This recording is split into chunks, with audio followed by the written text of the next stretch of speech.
You spend years believing you've made peace with something, until the day you realize peace was just permission to stay quiet. I'm 29 now. My father never owned half a coastline, but he controlled enough commercial properties in the Northwest to make people return his calls within the hour, and on a Saturday in October, when I married someone he called a maintenance worker in coveralls, he didn't cut me off at the reception. He did it 3 weeks later, in writing, through his estate attorney.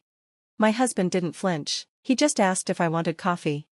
What my family didn't know, what I was only beginning to understand myself, was that the man they'd dismissed had been assessing them far longer than they'd been judging him. And 6 months later, at the opening of my father's most important deal in a decade, the room would go still for a very different reason. The first measurement. The dinner happened on a Thursday. Not at our house, my father didn't do casual, but at the Slate Anglass restaurant on the 10th floor of his flagship building, the kind of place where the waitstaff know your name before you arrive. He was working through scallops when he said it. I've arranged a meeting for you, Saturday, Carter Bellamy's son, the one who just took over the Denver contracts.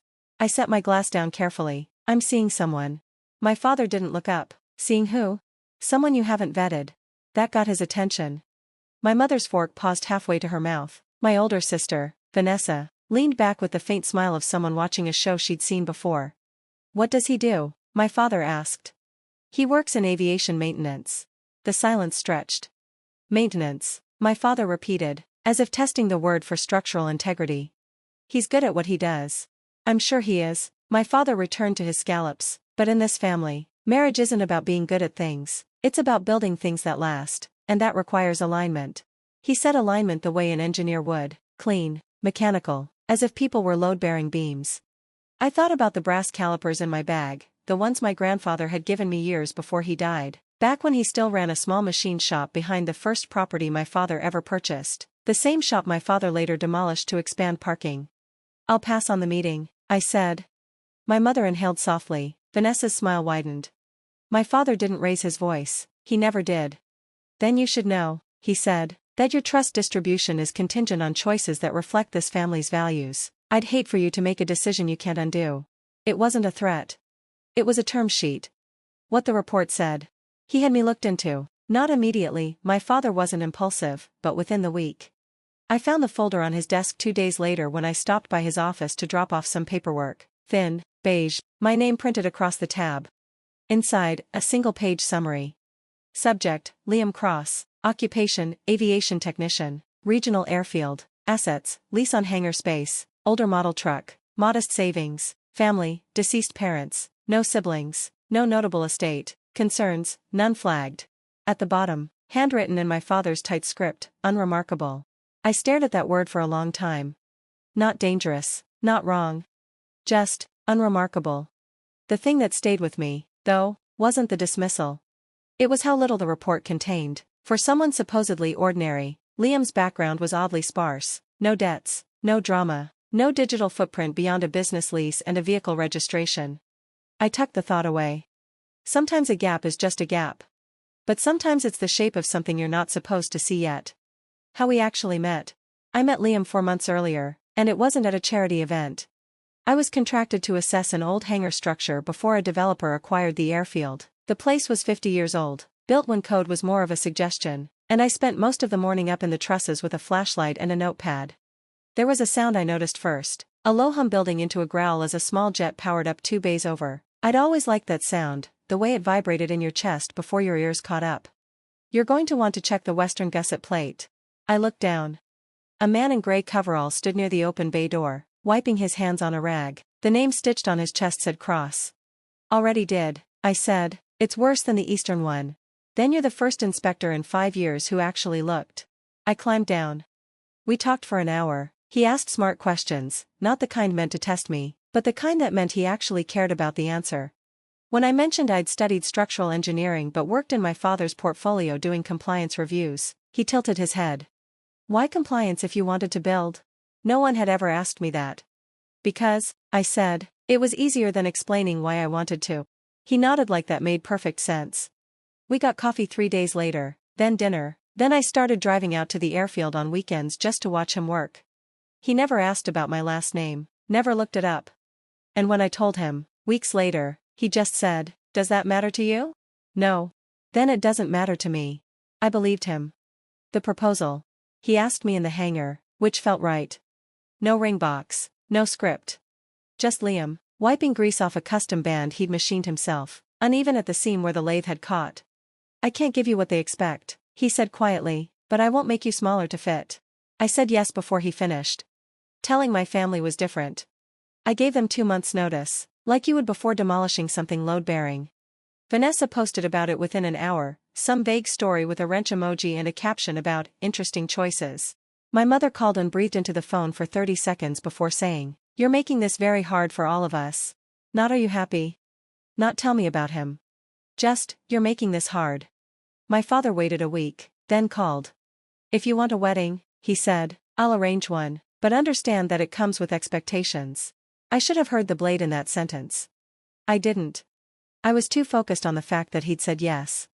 The letter I didn't get. 3 days before the wedding, I got a call from a lawyer I'd never heard of. Her name was Joan Peterson. She'd represented my grandfather for 20 years before he died. "There's something you should know," she said.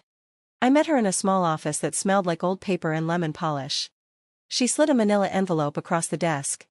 "Your grandfather left instructions. Certain assets were to pass to you under specific conditions." "What conditions?" "That you marry someone of your own choosing, not someone your father selected." Inside the envelope, a deed to my grandfather's old machine shop, the one I thought had been sold off years ago, and documentation for a 15% stake in a small firm that produced aerospace components. At the bottom, a letter in his handwriting.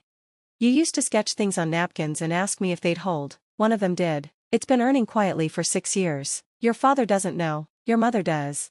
I read it twice. When did he write this? 14 months before he passed.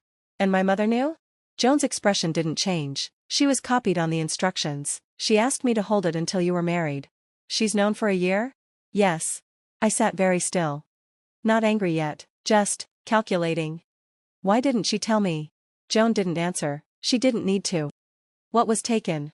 The week after I told my family I was going through with it, my card stopped working. Not declined, just deactivated. Then the small consulting stipend I received from my father's company disappeared. No email, no explanation. By the end of the month, I'd been quietly removed from everything tied to his name. The friends went next, soft exits, apologetic texts. "You understand, right? My dad works with yours. 26 years of birthday parties, gone." Here's what my father misunderstood. He thought cutting my access meant cutting my ability. I didn't panic. I opened a spreadsheet. Rent, utilities, my own savings, the small contracts I'd been taking on nights and weekends that had nothing to do with his name. The math was tight. But it held. Liam found me at the kitchen table that night and offered, gently, to cover everything. I told him no. "I need to stand first," I said, "then we stand together." He didn't argue. He just put a hand on my shoulder and let me work. The house we chose. We moved into a small rental near the airfield, 1 bedroom, narrow kitchen, a porch that caught the afternoon light. My mother would have called it charming in the tone people use when they mean small. I loved it. But Liam, I was starting to notice, didn't quite add up. He'd take calls late on the porch. "Y deja fragments." Push the inspection window. "No, I'll handle the board call." A technician doesn't have a board. One morning, I found a trade magazine on the table. Someone had left it there, one of his crew, maybe. The cover story was about an aviation company, something about a reclusive founder who still works the floor. No name, no photo, just a gloved hand on a turbine blade. I skimmed it, thought it was a nice story, and poured my coffee. Liam watched me from the doorway. "Money's just a tool," he said quietly. "I'd rather you trust the person than the balance sheet." I laughed. "You sound like a fortune cookie." He smiled. But he didn't laugh. And I didn't think about it again. Not yet. The wedding he built. We'd planned something small, 50 people, a venue by the water. We arrived to find the parking lot full. My father had invited 200 of his own people, unannounced, and seated them himself. There was even a seating chart. I found Liam's name at the back, next to the exit, under a handwritten card that said, "Guest." Not groom. Guest. The room smelled like expensive cologne and quiet judgment. I found Liam by the door, exactly where they'd placed him. He was the calmest person in the building. "Your dad has a flair for theater," he said. "He does. He'll probably make a speech. He always does. We got married anyway. The vows were ours, plain, true. For 90 seconds, the room fell away. Then I heard it, the light clink of a knife on glass. My father stood. The toast. A toast, my father said. The room went silent. To my daughter, and to her husband.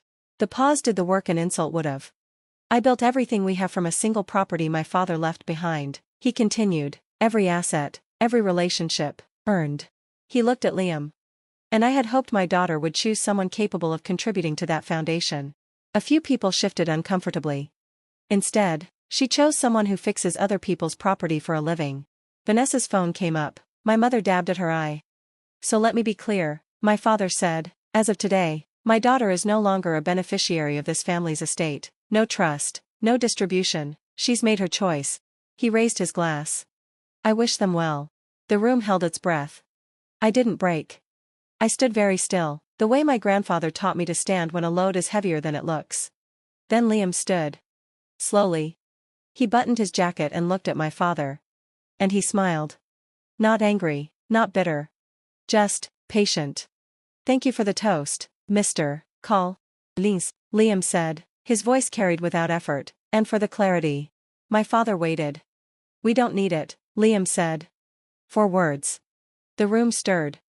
My father laughed, sharp, too loud. You don't need it, you rent hangar space. I do, Liam said evenly, best money I spend.